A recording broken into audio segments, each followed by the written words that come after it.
Jadi pelitian tindakan kelas itu bukan kebijakan pemerintah yang menyiksa guru, bukan. Itu sesungguhnya mengembalikan jati diri kita pada atau mengawal jati diri kita menjadi guru yang sejati sesungguhnya itu. Bisa podcast bisa hasilkan satu cukup. Pagi hari ini kita kedatangan tamu dan kita akan ngobrol-ngobrol seputar dunia pendidikan bersama Prof. B. Selamat pagi. Selamat pagi Pak No. Iya, luar biasa. Sehat nih pagi. Ya, alhamdulillah sehat selalu. Iya. Saya suka itu kalau melihat wajah yang seger berarti visioner, Pak. Amin. Iya. Begini Prof. B. Sekarang tuntutan guru itu kan semakin ke sana semakin sangat luar biasa. Dan salah satunya adalah karya tulis. Kalau yang sering saya dengar itu adalah PTK. Sebenarnya apa sih Pak? Ya, menarik ini pertanyaan Pak Ono ya. Terkait dengan semakin ke sana tuntutan guru juga semakin banyak. Itu memang sebuah keniscayaan yang harus dilakukan oleh seorang pendidik, karena memang tuntutan zaman itu selalu pengen lebih bagus, bisa menjadi pendamping peserta didik yang lebih bagus ya.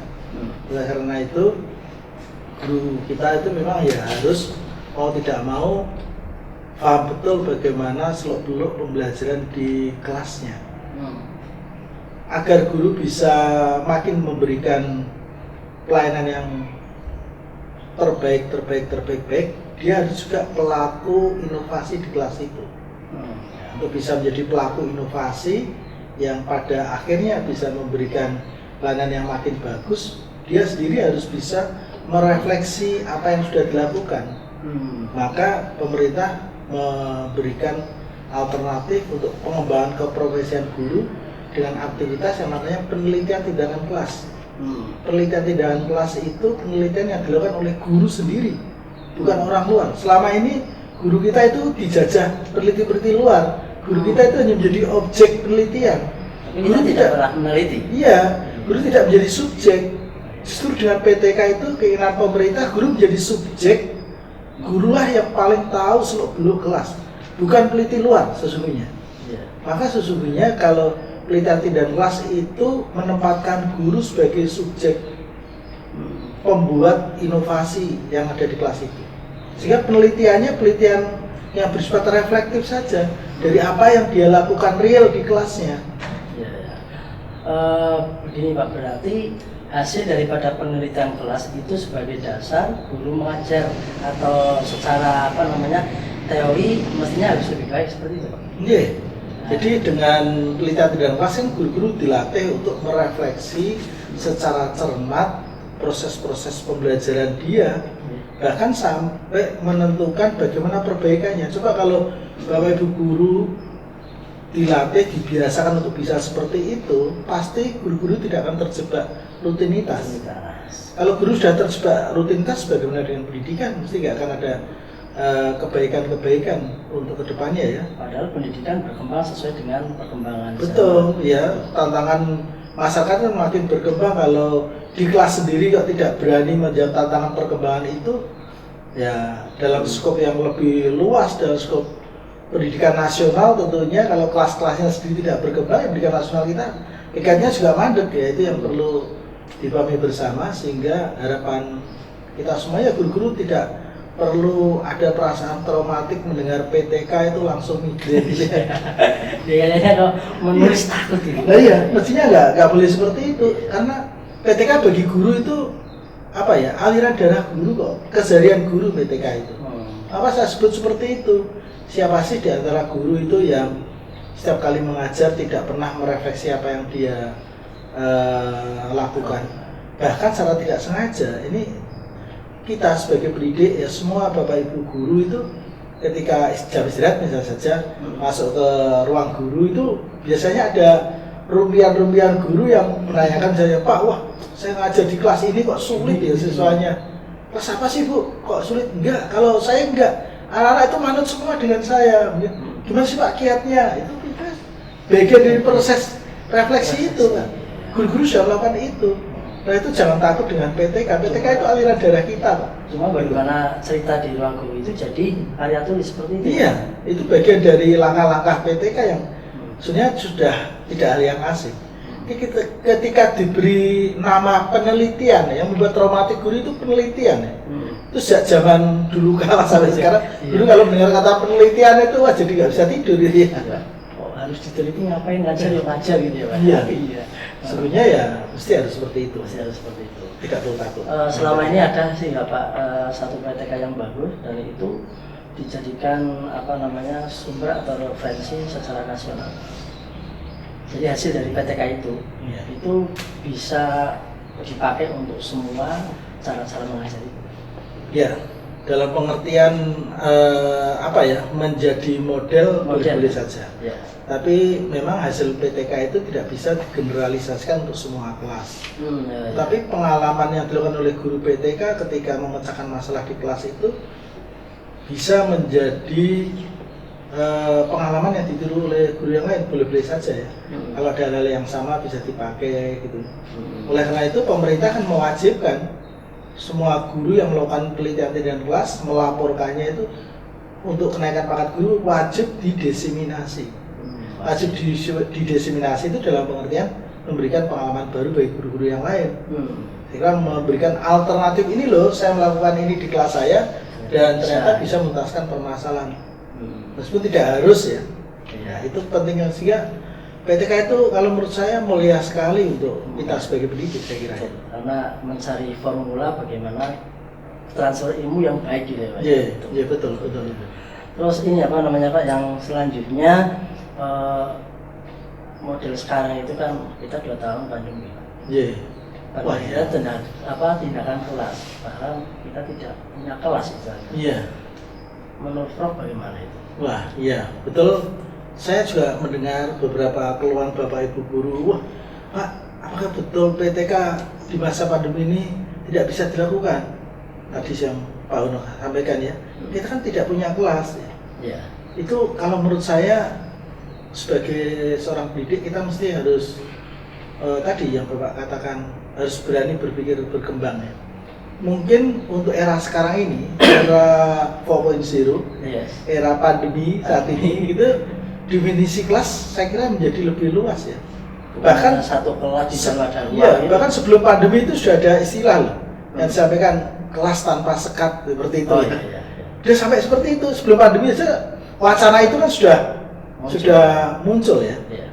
Apalagi ketika pandemi betul-betul kelas itu tanpa sekat itu. Bahkan anak-anak bisa belajar dimanapun tempat, kapanpun, bahkan jam sekolah itu tidak hanya dibatasi pukul 7 sampai pukul 14 lagi. Bahkan 24 jam ya? Iya, bisa belajar kita itu. Bukankah itu sebuah keuntungan ya? Iya. Makanya kalau kita akan menyebut boleh atau tidak, kita kembalikan lagi saja ke definisi kelas di era sekarang. Di era digital, bahkan di era yang akhir-akhir ini muncul hybrid culture. Yaitu definisi kelas mesti juga harus bergeser dan harus kita sadari, dan buku-buku PTK yang ada mesti harus meredefinisi kembali kelas itu seperti apa sehingga tidak gegabah serta merta mengatakan PTK masa demi nggak boleh. Itu malah lucu.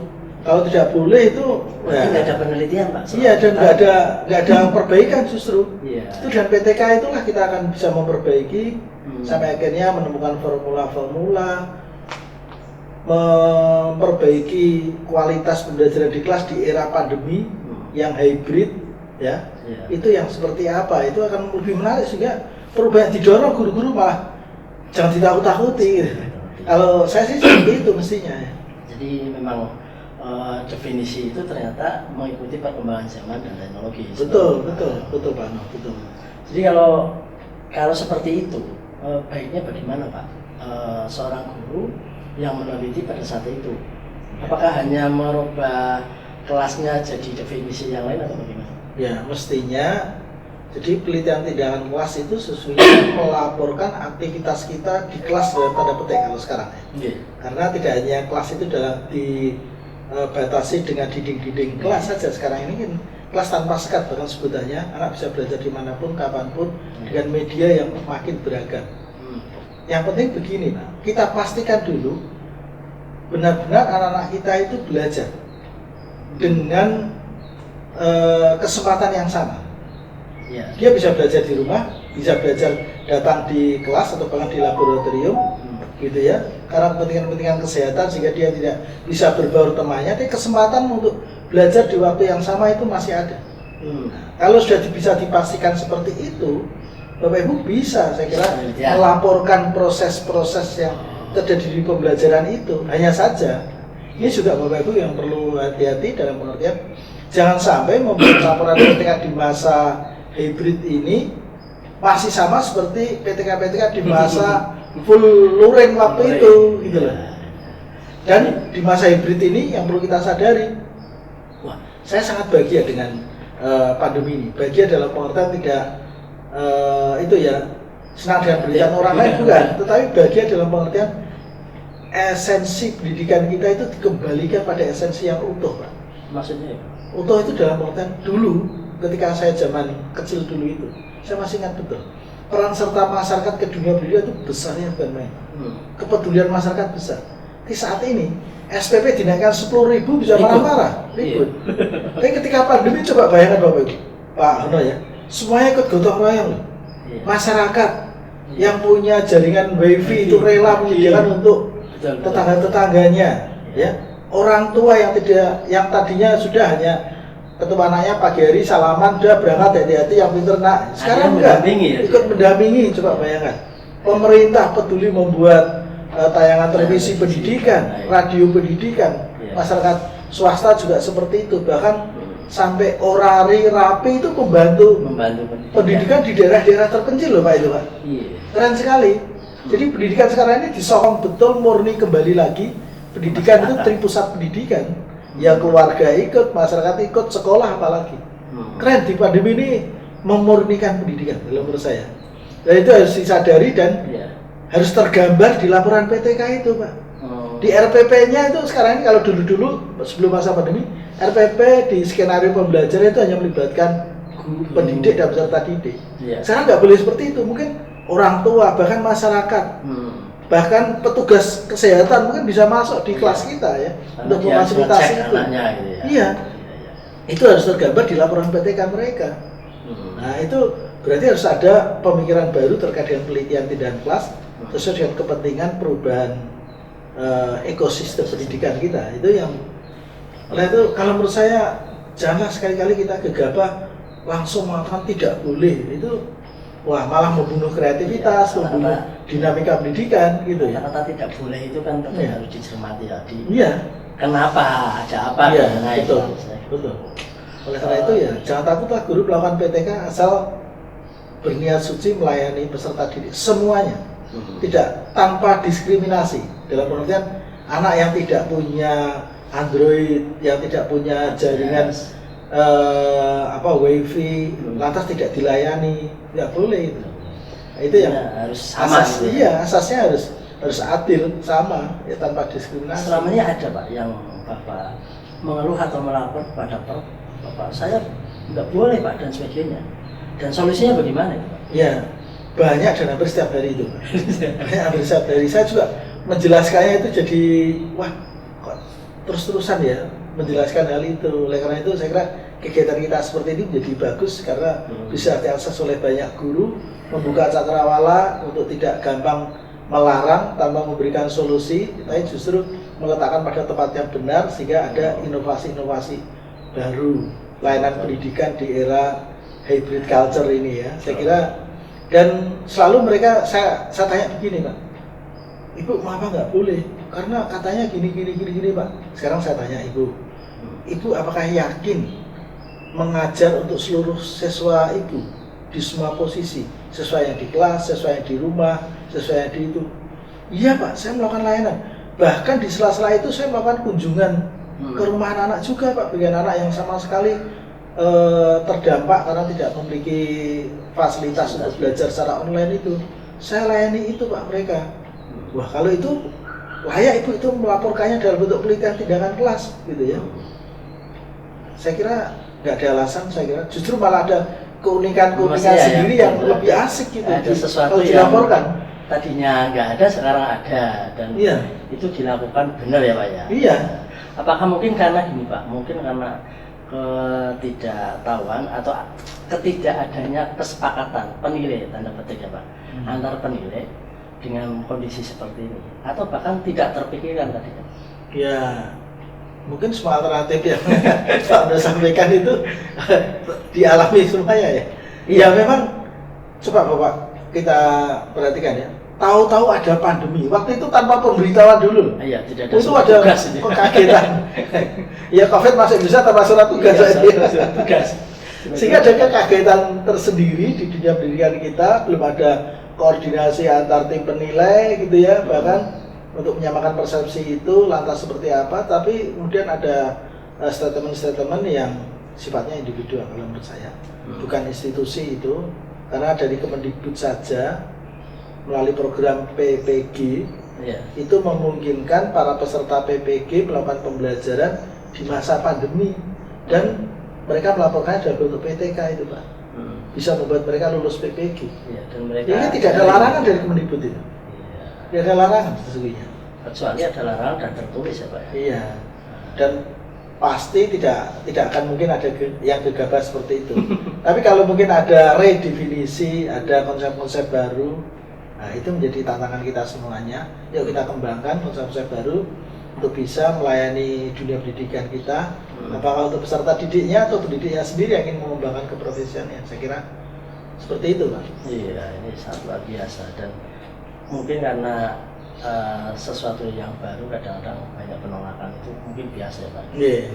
Tapi karena ini sesuatu yang ilmiah ya, terus mengedukasi dan diharapkan efek itu anak didik maju, mestinya tidak ada halangan.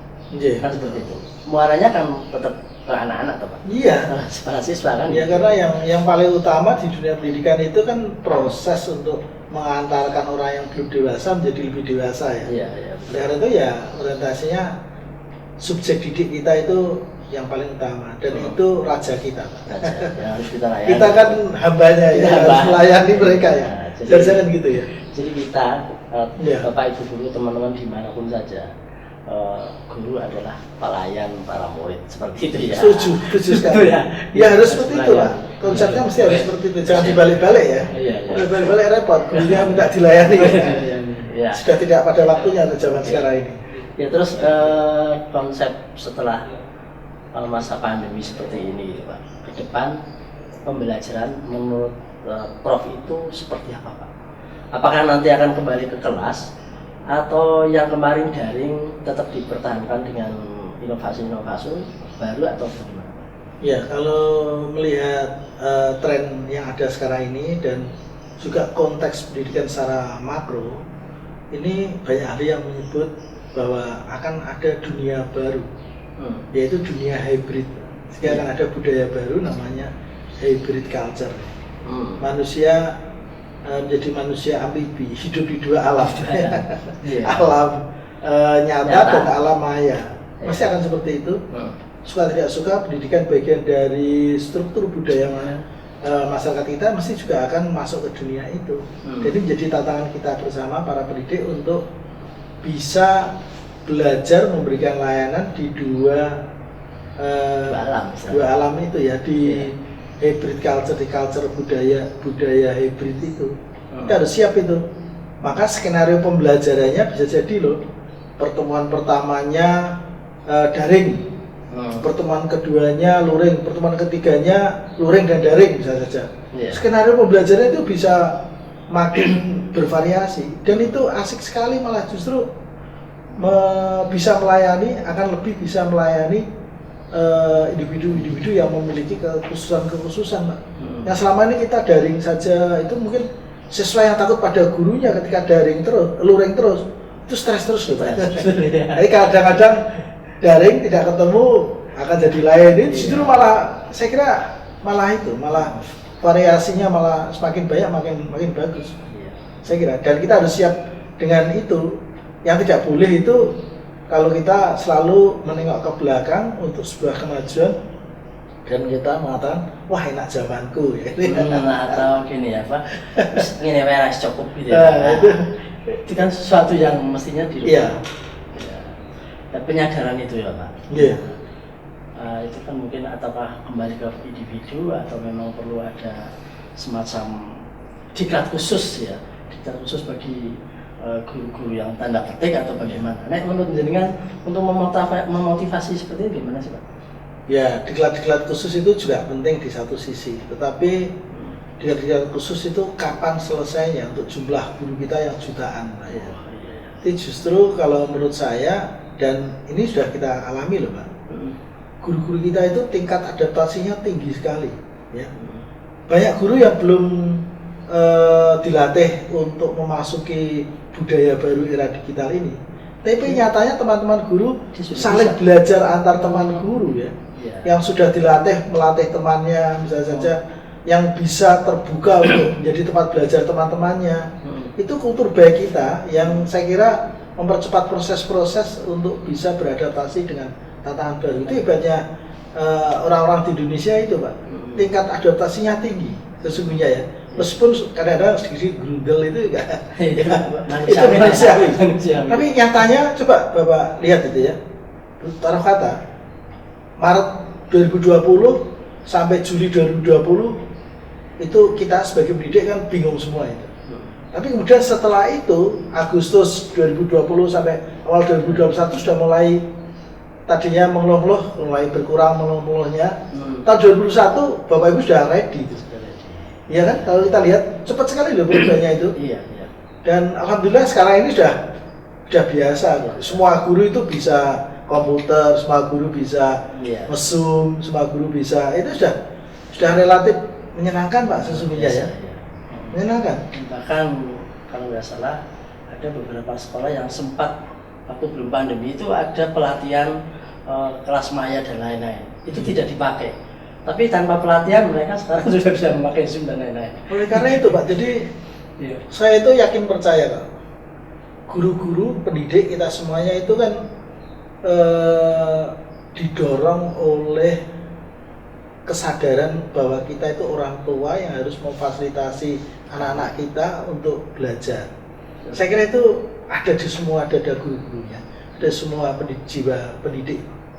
Oleh itu saya sebenarnya tidak terlalu khawatir, guru-guru kita akan cepat bisa berubah itu ya. Mereka mesti belajar dari temannya kalau tidak sempat ada pelatihan. Tapi kalau pemerintah menganggarkan pelatihan-pelatihan tertentu yang waktu pandemi kemarin bukan main itu. Namanya webinar itu sehari bisa 3-4 kali itu tawarannya gratis semua kan. Itu saya kira kondisi yang sangat bagus di kita. Itu menunjukkan masyarakat kita itu semuanya peduli akan pandemi ini, semua peduli akan pendidikan di masa pandemi. Bagus sekali, saya kira semuanya bergerak lah.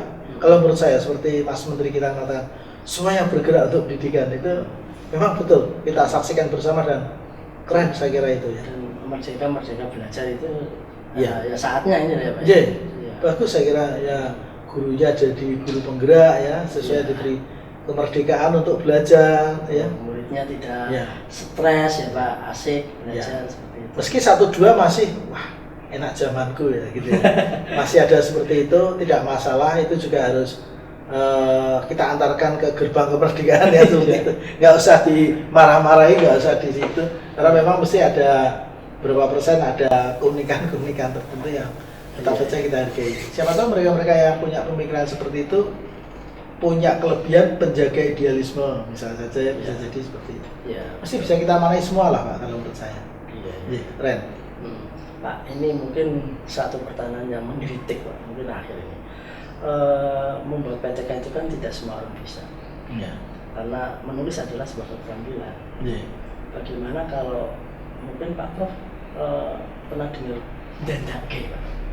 Nah, menurut Pak Prof itu sendiri gimana Pak? Sebenarnya solusinya. Benar Pak, saya juga sering mendengar itu dan di praktek-praktek ada. Dan tidak ada tindakan dari proses itu kalau ketahuan ya, jadi masalah seperti itu. Kalau menurut saya guru-guru yang Dendake seperti itu ya demi waktu sebenarnya pendidik yang merugi itu.